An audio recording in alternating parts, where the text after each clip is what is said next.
আসসালামু আলাইকুম।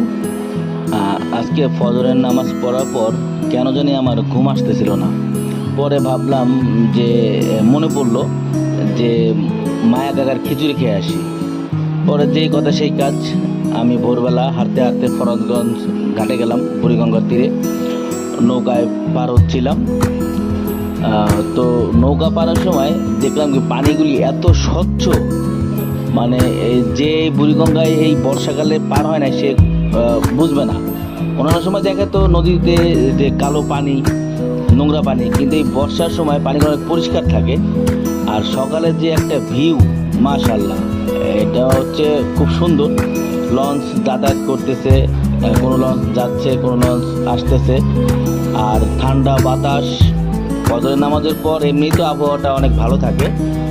তো আজকে আমার সেই সৌভাগ্য হয়েছে যে সকালে একটু নামাজে একটু ঘোরাঘুরি করার।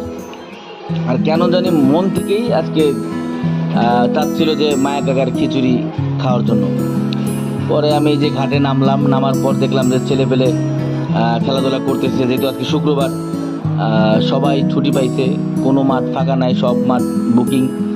আর এদিকে তো জাহাজের কাজ চলতেছে, বিশাল বড় বড় জাহাজ, যার কাছে আমি খুবই ক্ষুদ্র একটাই।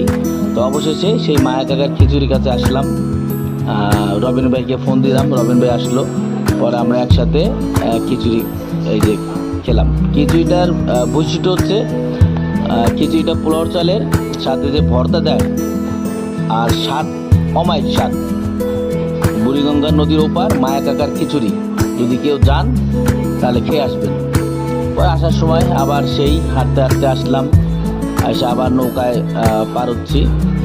তো এর ভিতরে একটু সকাল হয়ে গেছে, তো তখনও দেখলাম যে চাঁদপুর বা বরিশালের লঞ্চ যাচ্ছে, আসতেছে। তো আজকে খুব এনজয় করছি আমি। মোটামুটি 3 প্লেট খিচুড়ি খাইছি, তো আমার মনটা ভরে গেছে আলহামদুলিল্লাহ। তো আপনারাও সুযোগ